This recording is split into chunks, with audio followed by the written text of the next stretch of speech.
Hi guys, current affairs funda में आप सभी का स्वागत है। मैं हूं आपके साथ अभिषेक शर्मा और इस वीडियो में हम 28 मार्च तक के सभी इंपॉर्टेंट करंट अफेयर्स कवर करने वाले हैं।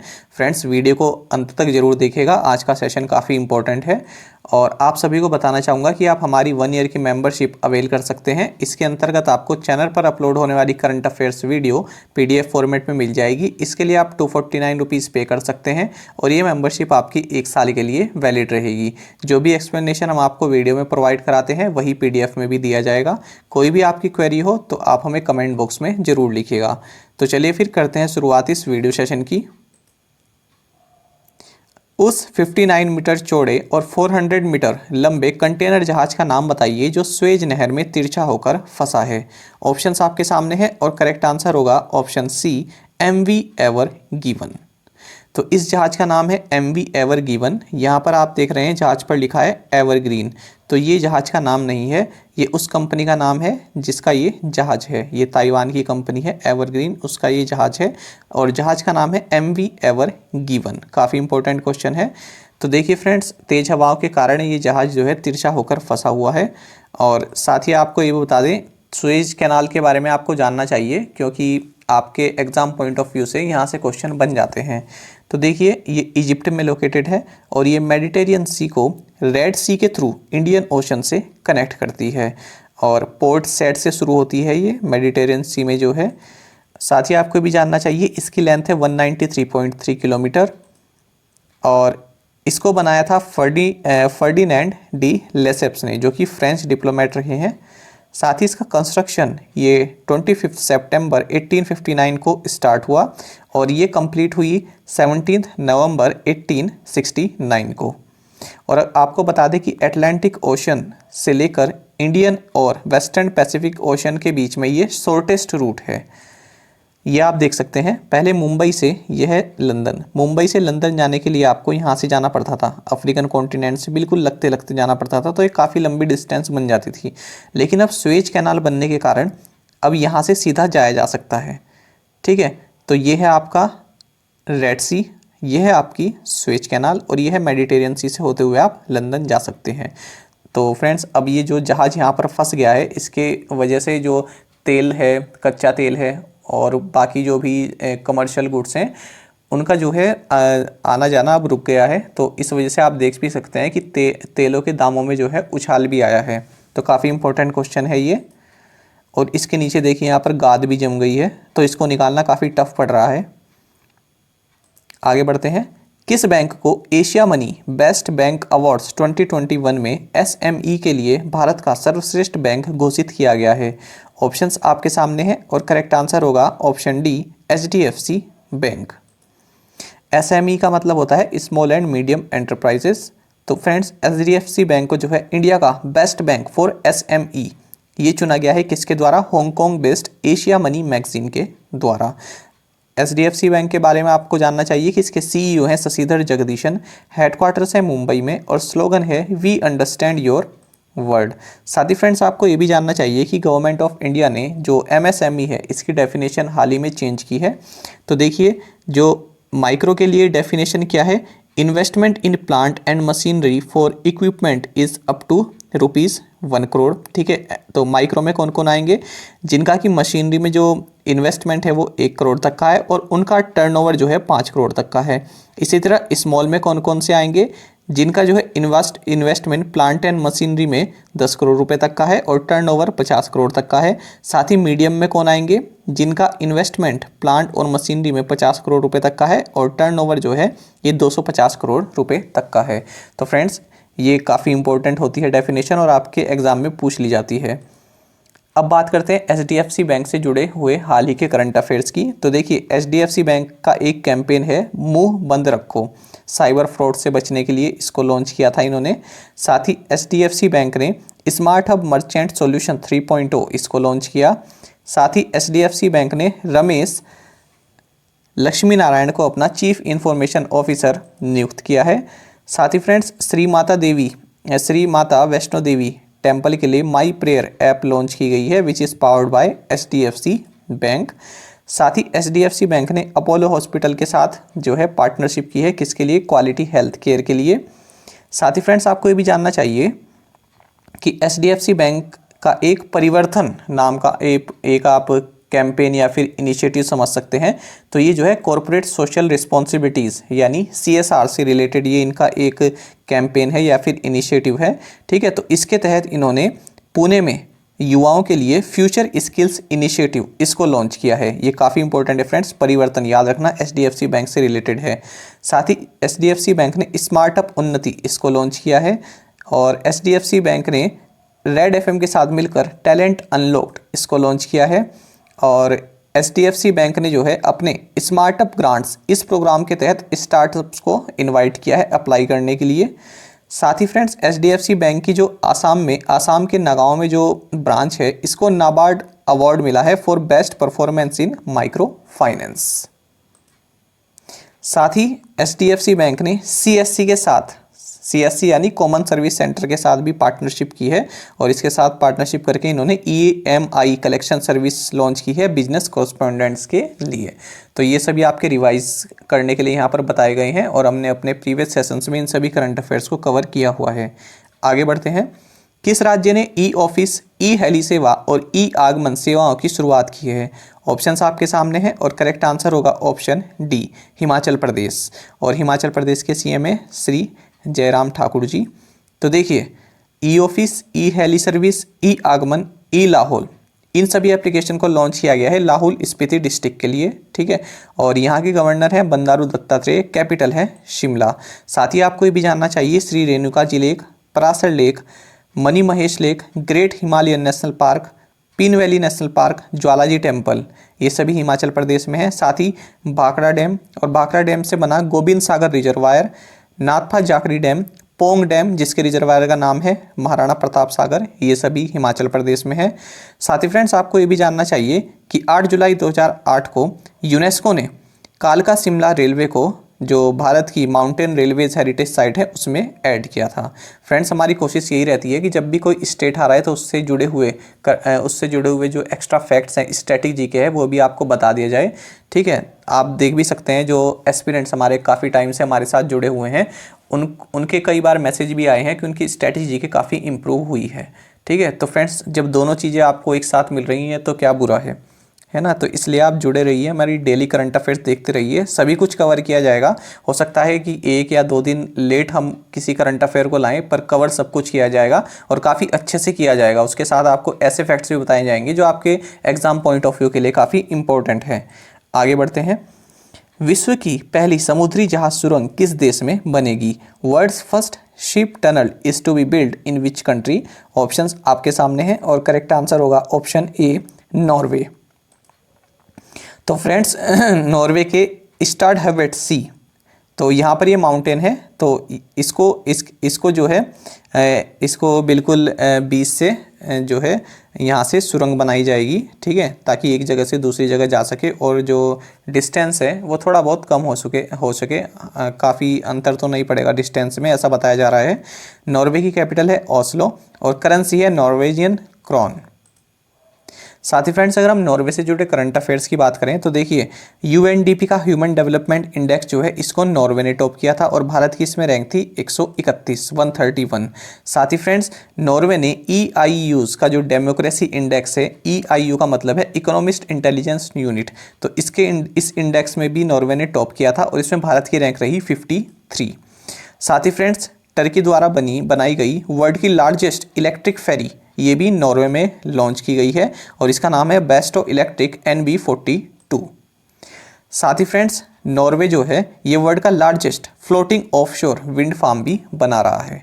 तो ये सभी करंट अफेयर्स आपके लिए इंपॉर्टेंट है और ये तो मैं आपको कई बार बता चुका हूँ कि स्कैंडिनेवियन, नॉर्डिक और बाल्टिक कंट्रीज़ में क्या अंतर है, ये तीसरी बार मैं आपको बता रहा हूँ और आपको ये अब तक मालूम चल जाना चाहिए। तो देखिए स्कैंडिनेवियन कंट्रीज़ कौन सी होती हैं? नॉर्वे, डेनमार्क और स्वीडन। अब इन तीनों कंट्रीज़ में अगर आप फिनलैंड और आइसलैंड भी ऐड कर दें तो ये नॉर्डिक कंट्रीज़ बन जाती हैं। पेपर में कई बार पूछा गया है, ऑप्शंस देकर पूछ लेते हैं कि इनमें से कौन सी स्कैंडिनेवियन कंट्री नहीं है या नॉर्डिक कंट्री नहीं है।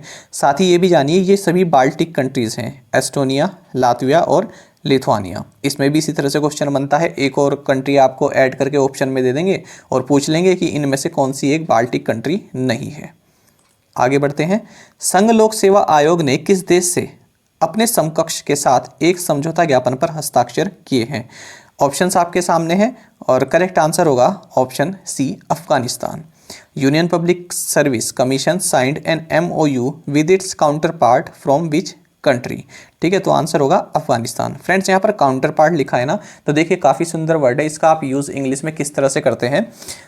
मान लीजिए हमारे देश के एक्सटर्नल अफेयर्स मिनिस्टर हैं, ठीक है, तो वे किसी और देश के एक्सटर्नल अफेयर्स मिनिस्टर के साथ बात कर रहे हैं, ठीक है, तो हम ऐसे लिखेंगे कि जो हमारे एक्सटर्नल अफेयर्स मिनिस्टर हैं उन्होंने अपने काउंटर पार्ट के साथ बात किया, बजाय ये लिखने के कि उन्होंने जो है उस देश के एक्सटर्नल अफेयर मिनिस्टर से बात की।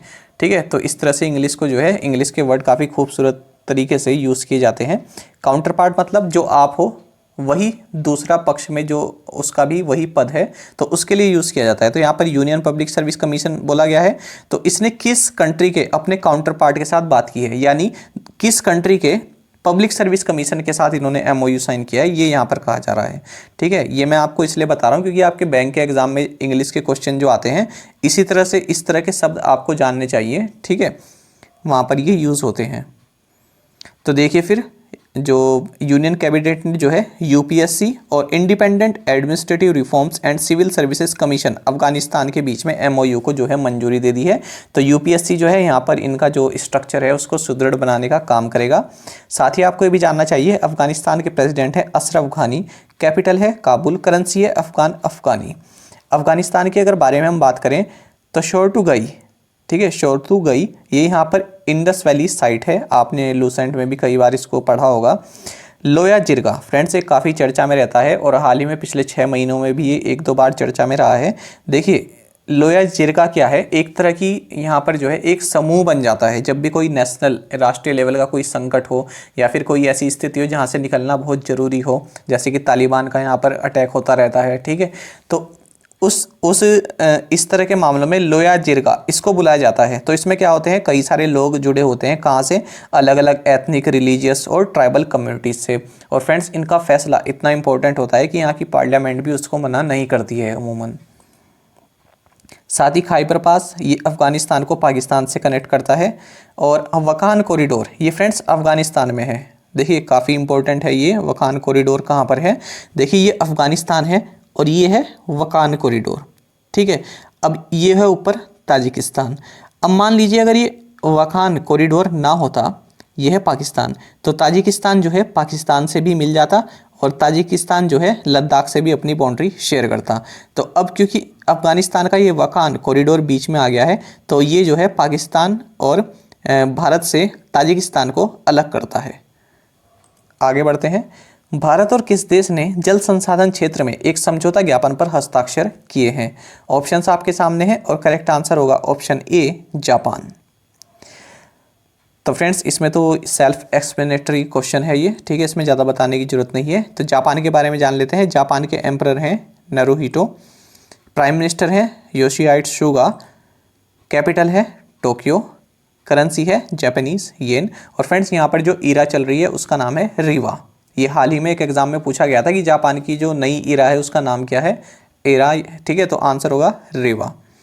साथ ही आपको ये भी जानना चाहिए ओरिगामी, ये friends Japanese art of paper folding है, पेपर फोल्ड करने की एक जो है आर्ट है, तो जापान में काफ़ी फेमस है। ठीक है, एक मिनट रुकिए, ये वाली जो है, ठीक है। और दूसरा है इकेबाना, ये तो फ्रेंड्स कई बार SSC और कई स्टेट के जो एग्ज़ाम होते हैं उसमें भी पूछा गया है कि इकेबाना क्या है। तो फ्रेंड्स ये Japanese art of flower arranging है, ठीक है ये। और ओरिगामी क्या है, Japanese art of paper folding. ये देखिए पेपर से अलग अलग तरह की आकृति बनाई हुई है और ये है फ्लावर अरेंजिंग। तो ये दोनों टर्म आप याद रखेंगे क्योंकि ये SSC में पूछे गए हैं। जो बच्चे काफ़ी टाइम से एग्ज़ाम दे रहे हैं उन्होंने ये सुने भी होंगे। साथ ही फ्रेंड्स जापान जो है ये 47 एडमिनिस्ट्रेटिव प्रीफेक्चर्स में जो है डिस्ट्रीब्यूटेड है। ठीक है, तो इस तरह से भी क्वेश्चन बन जाते हैं एग्जाम में, हालांकि ऐसा पूछा नहीं गया है आज तक एग्जाम में। तो देखिए ये जापान है पूरा, ठीक है, तो इसको आप ये देख सकते हैं कि 1 2 की इस तरह से 1 2 3 4 5 इस तरह से ये जो भाग बने हुए हैं इनको बोलते हैं एडमिनिस्ट्रेटिव प्रीफेक्चर्स। एक तरह से आप ये कह सकते हैं कि ये स्टेट्स हैं यहाँ पर या फिर डिस्ट्रिक्ट हैं, ठीक है, अलग अलग नाम हैं इनके। तो ये जो है 47 भागों में बटा हुआ है जापान, इस तरह से आप इसको सिंपली कह सकते हैं। आगे बढ़ते हैं। दिल्ली कैंट में इंडो कोरियाई द्विपक्षीय मैत्री पार्क का उद्घाटन किसने किया? यानी who inaugurated Indo Korean bilateral friendship park in Delhi cantt? Options आपके सामने हैं और करेक्ट आंसर होगा ऑप्शन सी, राजनाथ सिंह। तो फ्रेंड्स, इन्होंने ये पार्क किस लिए इनोग्रेट किया है? क्योंकि जो कोरियन वार चला 1950 से 53 के बीच, तो उसमें जो इंडियन पीस कीपर्स का जो कंट्रीब्यूशन रहा है उसको कॉमेमोरेट करने के लिए, उसकी याद में इस फ्रेंडशिप पार्क को इनोग्रेट किया गया है। और फ्रेंड्स, यहाँ पर आप ये भी देखिए, काफ़ी इंपॉर्टेंट है। तो जो साउथ कोरिया के जो मिनिस्टर हैं, ठीक है, ये जो है साउथ कोरिया के डिफेंस मिनिस्टर शू वुक, इन्होंने फ्रेंड्स अयोध्या में क्वीन हियो मेमोरियल पार्क इसको भी विजिट किया है। तो काफ़ी पोटेंशियल क्वेश्चन बन सकता है कि क्वीन हियो मेमोरियल पार्क कहाँ पर स्थित है, खासकर कि यूपी के जो एग्ज़ाम देते हैं उनके लिए। ठीक है, आपको बता दूं कि देखिए यहाँ लिखा है South Korea defence minister Suh Wook visited Ayodhya and reviewed the memorial park and Indo Korean monument being constructed in the memory of queen Heo Hwang Ok. तो फ्रेंड्स, जो यहाँ पर क्वीन हियो हुआंग ओक हैं, तो इनकी जो है memory में ये पार्क बनाया जा रहा है अयोध्या में। ठीक है, तो ये साउथ कोरियन की थी। ठीक है, ये आप याद रखेंगे। साथ ही साउथ कोरिया की अगर बात करें तो प्रेसिडेंट है मून जाई इन, कैपिटल है सियोल और करेंसी है साउथ कोरियन वॉन। हाल ही में खबरों में देखी गई पाकलडल और लोअर कलनाई पन बिजली परियोजना किस राज्य या केंद्र शासित प्रदेश में स्थित है? काफ़ी इंपॉर्टेंट क्वेश्चन है फ्रेंड्स। पाकलडल और लोअर कलनाई ये हाइड्रो पावर प्रोजेक्ट्स कहाँ पर स्थित हैं?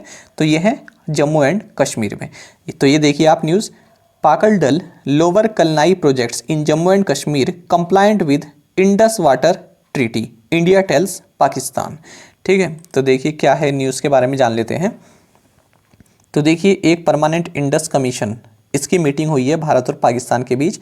उसमें भारत ने कहा है कि जो पाकलडल जो ये 1000 मेगावाट की परियोजना है और लोअर कलनाई जो 48 मेगावाट की परियोजना है जम्मू एंड कश्मीर में, ये जो है इंडस वाटर ट्रीटी के तहत जो भी उसके फीचर्स हैं उसके तहत जो है बिल्कुल सही तरह से हम हाइड्रो पावर प्रोजेक्ट्स इनको बना रहे हैं।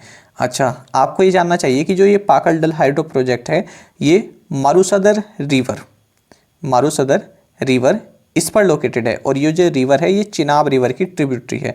ये आप डायरेक्टली ऐसे कह सकते हैं कि पाकलडल हाइड्रो पावर प्रोजेक्ट ये चिनाब रिवर पर स्थित है। और जो दूसरी है लोअर कलनाई हाइड्रो प्रोजेक्ट, तो फ्रेंड्स ये तो खुद ही एक रिवर है लोअर कलनाई। ठीक है, ये भी चिनाब की जो है ट्रिब्यूटरी है। अच्छा, अब जानते हैं इंडस वाटर ट्रीटी के बारे में, काफ़ी इंपॉर्टेंट है। तो फ्रेंड्स, इंडस वाटर ट्रीटी जो है 19 सितंबर 1960 को साइन की गई थी जवाहरलाल नेहरू और मोहम्मद अयूब खान के बीच में। ठीक है, और इसको जो है वर्ल्ड बैंक द्वारा ये डील जो है कराई गई थी। अच्छा, इस डील के तहत ये कहा गया है कि जो भी फ्रेंड्स ईस्टर्न रिवर्स हैं, ठीक है, तो इनका पानी जो है वो इंडिया यूज़ करेगा, यानी सतलज, ब्यास और रावी ये सभी ईस्टर्न रिवर हैं, तो इनका पानी जो है इंडिया यूज़ करेगा, कोई रिस्ट्रिक्शन नहीं रहेगी। जबकि जो वेस्टर्न रिवर्स हैं इंडस, झेलम, चिनाब, इनको जो है पाकिस्तानी यूज़ करेगा। तो पाकिस्तान ये कहता है कि जो हमारी वेस्टर्न रिवर्स हैं आप इस पर जो है एक के बाद एक हाइड्रो पावर प्रोजेक्ट्स बनाए जा रहे हैं। ठीक है, तो भारत ने यहाँ पर जवाब दिया है कि ऐसा नहीं है, जो भी उसमें फीचर दिए गए हैं उसी के हिसाब से हम अपना हाइड्रो पावर प्रोजेक्ट्स बना रहे हैं। साथ ही फ्रेंड्स, ये भी आपको जानना चाहिए क्योंकि न्यूज़ आर्टिकल में लिखा हुआ था, तो भारत जो है लद्दाख में ये सभी हाइड्रो पावर प्रोजेक्ट्स बना रहा है। तो ये आपके लिए काफ़ी इंपॉर्टेंट है क्योंकि एग्जाम में पूछ लेते हैं कि ये वाला हाइड्रो पावर प्रोजेक्ट किस केंद्र शासित प्रदेश में स्थित है या फिर बन रहा है। देखिए, चीलिंग, रोंगडो, रतननाग, ठीक है, ये सभी लेह डिस्ट्रिक्ट में बन रहे हैं, और मांगडम सांगरा, कारगिल, हंडरमैन और तमाशा ये सभी कारगिल में बन रहे हैं। आगे बढ़ते हैं। अंतर्राष्ट्रीय बौद्धिक संपदा सूचकांक पर भारत की रैंक क्या है? What is India's rank on international intellectual property index? तो ऑप्शंस आपके सामने हैं और करेक्ट आंसर होगा ऑप्शन सी 40। तो फ्रेंड्स, भारत की 40 रैंक है इंटरनेशनल इंटेलेक्चुअल प्रॉपर्टी इंडेक्स में। इसको किसके द्वारा रिलीज किया गया है? US chamber of commerce global innovation policy centre के द्वारा। और इसमें यूनाइटेड स्टेट्स ने जो है टॉप किया है, उसके बाद जापान और फिर जो है यूरोप ने इसमें तीसरे नंबर पर रहा है। अच्छा, आपको ये बता दें कि सबसे ज़्यादा जो पेटेंट एप्लीकेशन है ये फाइल की जाती हैं चाइना के द्वारा। पहले ये यूएस के द्वारा फाइल की जाती हैं, तो अब ये जो है चाइना के द्वारा फाइल की जाती हैं। इसका मतलब क्या हुआ? इसका मतलब ये हुआ कि शोध में या फिर इन्वेंशन में चाइना काफ़ी आगे निकल गया है यूएस से। अच्छा, ये इंटेलेक्चुअल प्रॉपर्टी होती क्या है? देखिए, जब भी कोई आदमी कुछ ऐसा डिजाइन कर दे, कोई नाम डिजाइन कर दे, कोई सिंबल दे दे, कोई इमेज अपने ओर से जो है इमेज अपने ओर से बना दे, या फिर कोई लिटरेरी वर्क अपने ओर से प्रोड्यूस कर दे, तो फ्रेंड्स उसका वो एक तरह से कॉपीराइट ले लेता है। तो ऐसा नहीं है कि वो उसी का बन गया, तो अगर दूसरा आदमी उसको रिप्रोड्यूस करना चाहता है तो उसकी परमिशन ले ले, ठीक है, और उसका क्रेडिट दे दे उसको, तो वो उसको कर सकता है। आपने देखा होगा ना कि कई बार क्या होता है कि कोई किसी गायक का सॉन्ग कोई और गायक गा देता है बिना परमिशन के, ठीक है, तो वो उस पर केस वगैरह चल जाता है। तो इसी तरह से इसको बोलते हैं इंटेलेक्चुअल प्रॉपर्टी। अच्छा, ये कौन कितनी तरह की होती है फ्रेंड्स? यहाँ पर भी क्वेश्चन बनता है, आपको 4 ऑप्शन दिए जाते हैं और पूछा जाता है कि इनमें से कौन सा इंटेलेक्चुअल प्रॉपर्टी नहीं है। तो देखिए, ये सभी जो है इंटेलेक्चुअल प्रॉपर्टी है। Patents, trademarks, copyrights, trade secrets, industrial designs and geographical indications. विश्व रंगमंच दिवस किस दिन मनाया जाता है, यानी वर्ल्ड थिएटर डे, ये कब मनाया जाता है? तो ये 27 मार्च को मनाया जाता है। अब देखते हैं फ्रेंड्स प्रीवियस असाइनमेंट क्वेश्चंस के answer. What is the full form of UAPA, unlawful activities prevention act? Who is the director general of UNESCO? Audrey Azoulay. Port इहुआला seen recently in news is in which country? Madagascar. Which city is known as the Manchester of India and Boston of East? Ahmedabad. Which state has become the first state in the country to administer 5 million COVID-19 vaccine doses? Maharashtra. अब देखते हैं friends आज के assignment questions. और अगर आपको हमारा content अच्छा लगता है, हमारी वीडियो अच्छी लगती है फ्रेंड्स, हमारे क्वेश्चंस अच्छे लगते हैं, तो वीडियो को आप लाइक जरूर किया कीजिए। Earth hour 2021 was observe on which date? Particularly 2021 की बात की जा रही है। Earth hour 2021 was observe on which date? Help is here tour is related to which country? काफ़ी इंपॉर्टेंट क्वेश्चन है। Where is the headquarters of the world intellectual property organization वीपो located?